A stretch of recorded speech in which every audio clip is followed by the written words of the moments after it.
Zee 24 तास एक पाऊल पुढे। राज्य सरकारनं सिंचन घोटाळ्याच्या चौकशीसाठी एसआयटीची स्थापना केली। ही चौकशी निष्पक्ष होईल, कोणत्याही राजकीय किंवा प्रशासकीय दबावाला बळी पडणार नाही, असं आश्वासन सिंचन घोटाळ्याची चौकशी करण्यासाठी नेमण्यात आलेल्या समितीचे अध्यक्ष माधवराव चितळे यांनी केलंय। माधवराव चितळेंशी या संदर्भात बातचीत केली आमचे प्रतिनिधी नितीन पाटोळे यांनी। सिंचन घोटाळ्याच्या चौकशीसाठी एसआयटीची घोषणा करण्यात आलेली आहे। जलतज्ञ डॉक्टर माधव चितळे या समितीचे अध्यक्ष असणार आहेत। चितळे सर आता आपल्या बरोबर आहेत, आपण त्यांच्याशी चर्चा करूयात।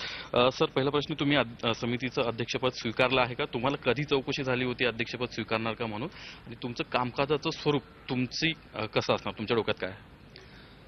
मला आजच विचारण्यात आलं की अशा प्रकारची समिती नेमायचं सरकारच्या मनात आहे। श्वेतपत्रिका तर प्रकाशित झालेली आहे, तेव्हा त्या संबंधात आणखीन काही काम करण्यासाठी अशा रीतीची आम्ही समिती गठीत करू इच्छितो। तुम्ही ती जबाबदारी घेऊ इच्छिता का?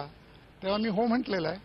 त्यामुळे ती जबाबदारी आता जास्तीत जास्त चांगल्या पद्धतीने समितीमध्ये आणखीन जे काही सहकारी असतील त्यांच्याबरोबर जी काय कार्यकक्षा ठरवली जाईल त्या कार्यकक्षेला अनुसरून पार पाडायचा प्रयत्न करायचा। आणि दुसरी गोष्ट, शासनाची त्या कार्यकक्षेच्या संबंधातल्या काय अपेक्षा आहेत या दोन गोष्टी एकदा समजावून घेतल्यानंतर मग ते राजकीय कक्षेबाहेर आणि प्रशासनाच्या कक्षेबाहेर राहून अत्यंत निपक्षपातीपणाने कसं करता येईल हे त्या समितीच्या सदस्यांनी मिळून आम्हाला ठरवायला लागेल। समितीची जबाबदारी घेतल्यानंतर ती राजकीय कक्षेच्या आणि प्रशासनाच्या कक्षेच्या बाहेर राहून करणं ही जबाबदारी आलीच।